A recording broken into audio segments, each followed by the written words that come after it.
Hey everyone, and welcome to this explainer. Today, we're taking a deep dive into some literal invisible magic, a technology you probably benefit from every single day without ever really thinking about how it works. We're talking about image background removal and automated processing workflows. If you've ever wondered how your smartphone perfectly lifts a subject right out of a photo, or how e-commerce sites get thousands of perfectly uniform product shots in just a matter of seconds, well, you are in the exact right place. This is a process that used to take graphic designers literally hours of painstaking work, and now it's done in milliseconds. So get ready, because we're going to demystify exactly how this works behind the scenes. Okay, let's dive right into this. How exactly do you instantly isolate a subject from its background? You know, most of us just think of background removal as a clever little magic wand tool in Photoshop.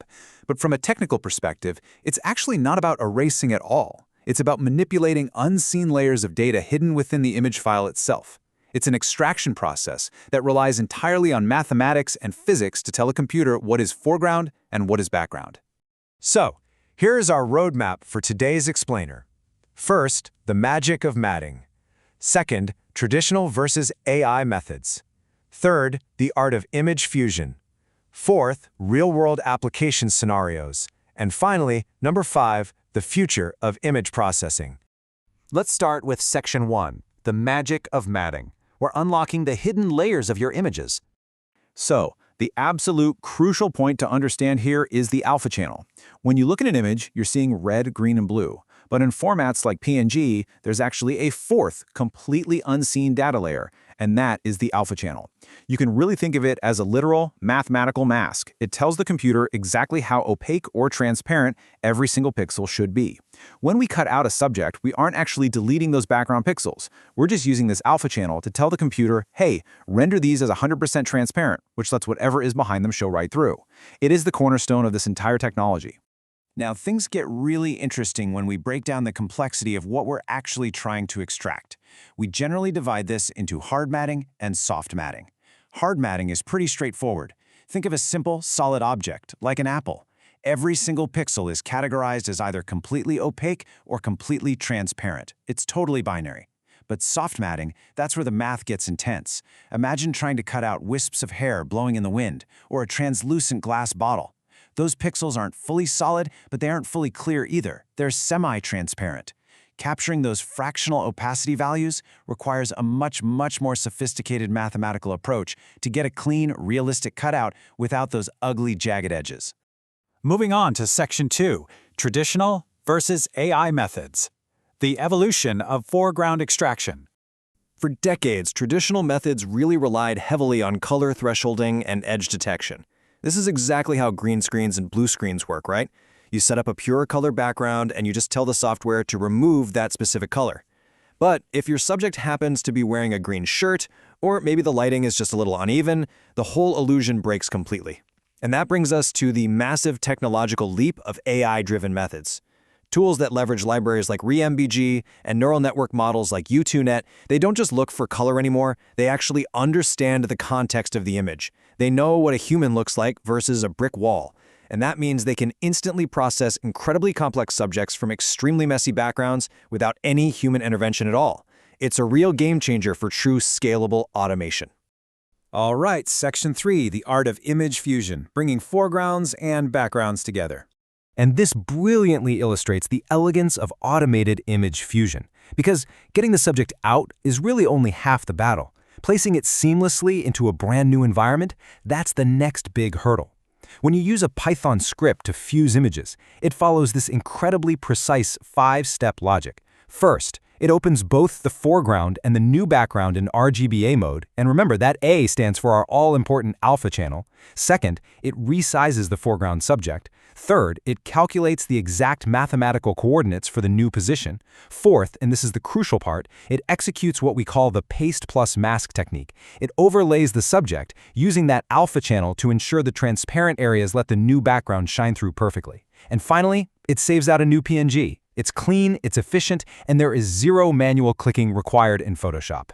And when you're interacting with this through an API or a command line tool, it's actually remarkably simple. Developers can just pass in a scale parameter, say anywhere from 0.1 to 1.0, to dynamically shrink or enlarge the subject on the fly. They can also pass a position parameter, like bottom center, center, or top center. This flexibility is just huge. It means a developer can write a single script to automatically process and perfectly position thousands of images without ever once having to open a graphical editor.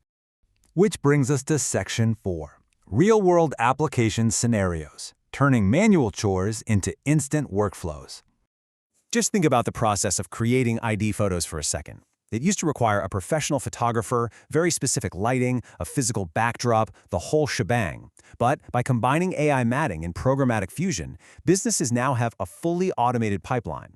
They can literally do one-click background replacements, instantly snap the photo to standard 1-inch or 2-inch dimensions, automatically correct the color, and even generate bulk layouts for printing. It transforms an incredibly tedious manual chore into a seamless pipeline that takes milliseconds.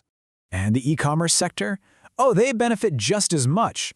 Online storefronts absolutely demand visual consistency. If you have 10,000 products, manually editing each and every one to have a clean, white background is a total nightmare.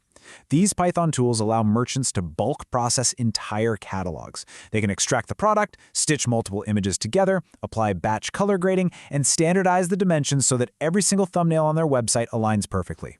It is the ultimate tool for consistency at scale. But the applications don't stop at retail. For social media creators, tools like Pillow and OpenCV allow for batch watermarking, multi-platform cropping, and dynamic text overlays. If you've ever had to manually watermark 500 images one by one, you know exactly how life-saving that is. Even more impressively, we're seeing this tech used for old photo restoration, automatically denoising images, repairing physical scratches, and applying smart colorization to black and white photos. Even marketing posters can be generated automatically just by pushing data into preset visual templates.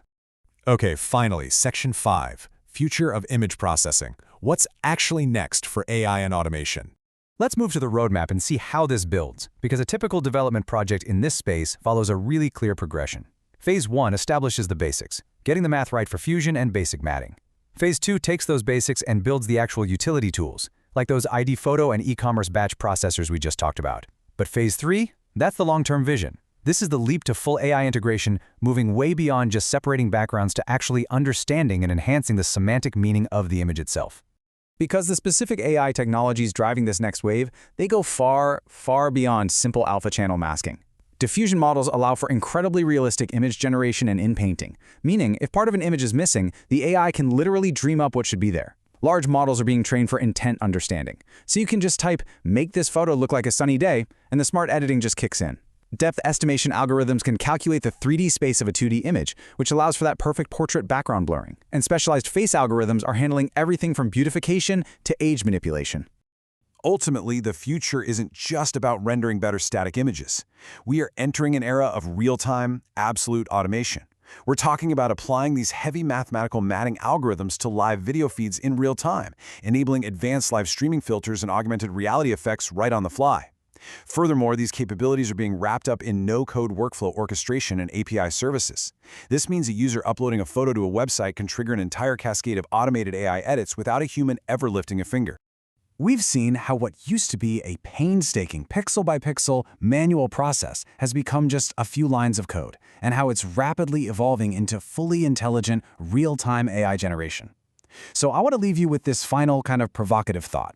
As AI completely automates the mechanics of image editing, the cutting, the placing, the color correcting, how will the role of human creativity evolve in digital design? When the friction of execution is completely gone, what will you create? Thank you so much for joining me on this explainer. Keep learning, keep questioning, and I'll see you next time.